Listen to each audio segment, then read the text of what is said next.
What's the first thing you think of when you think of a biker? I'm talking about motorcycle riders here.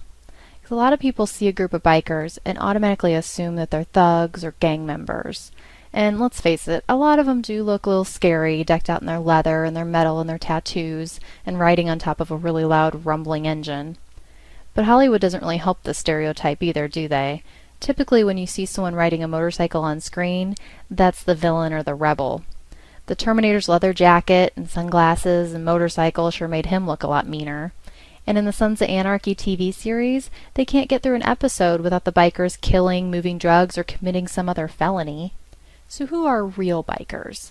I could tell you that motorcycles are just a mode of transportation, but that's not really true. Most motorcycle riders do join clubs, and even if they don't, there's still this sense of camaraderie with other bikers. But you might be surprised to learn that more often than not, motorcycle clubs are doing good, not evil. Meet BACA, or Bikers Against Child Abuse.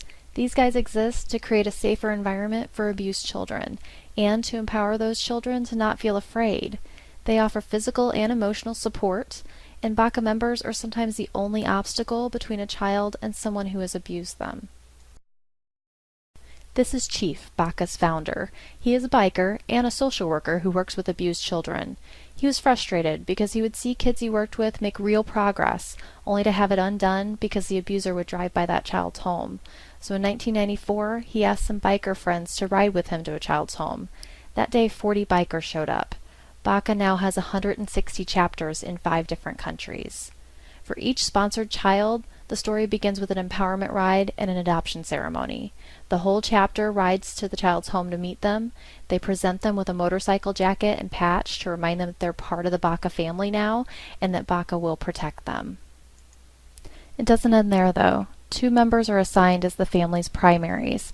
They visit weekly to build a relationship with that child and remind them that they're not alone. If she's afraid to go to school, BACA members will take her to school. If she's afraid in the middle of the night, members will stand guard outside her house all night. And when it's time to go to court to testify, the entire chapter escorts that family to court. Bikes in front, family in the middle, and bikes behind. BACA doesn't leave them at the door either. They sit in the courtroom and act as that child's rock while she faces and points out her abuser. BACA says their job is not done until that child is safe and feels safe. Let's talk about another great biker organization, the Patriot Guard. The Patriot Guard began in 2005. Why? Members of the Westboro Baptist Church began holding shocking protests at the funerals of fallen military heroes. 20 bikers joined forces to stand between those protesters and the service member's family. They carried American flags to shield the family from the hateful signs of the protesters. The Patriot Guard is now nationwide. Their main mission is still to attend the funerals of fallen heroes. They come as invited guests of the family and still act as a shield against protesters. But equally, they were there to show their respect for the fallen and show their sympathies to the families of the deceased. If you think these guys look intimidating dressed in their full biker gear, that's the point. It should be noted that the Patriot Guard never resorts to violence or illegal activity in their efforts to deter protesters. And protests at military funerals have declined since the Patriot Guard began taking action. The Patriot Guard has also found other ways to honor our military. When invited, they'll recruit volunteers for send-off missions, in which Patriot Guard members will see soldiers off that are being deployed. Equally as important, they coordinate welcome home missions to greet returning soldiers and show appreciation for their service. And I bet you've never heard about BURN, which stands for Bikers Urban Response Needed. They're a volunteer biker organization with more than 1,000 members. When these volunteers are called to action, they do what bikers do best. They ride. But they ride to find missing children. They're the extra eyes and ears for the search effort. BURN members begin their searches at the last known location of the child and other locations of interest, and they canvass outward from there. They put up posters, canvass neighborhoods, and go door to door with pictures and information. Being able to organize and deploy these volunteers quickly is critical when a child goes missing. BURN is the tactical division of the Center for Search and Investigations, or CFSI.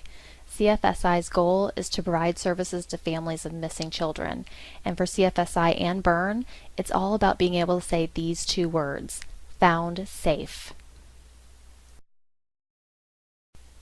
It may also surprise you to know that there are over 100 different Christian motorcycle clubs in which members with similar beliefs can ride with other members of their church. Some of these clubs are referred to as motorcycle ministries, and members set up booths at motorcycle events as a way to share their faith with other bikers. Not all bikers are as committed to a single cause, but there are also many group rides each year in which bikers give donations to participate.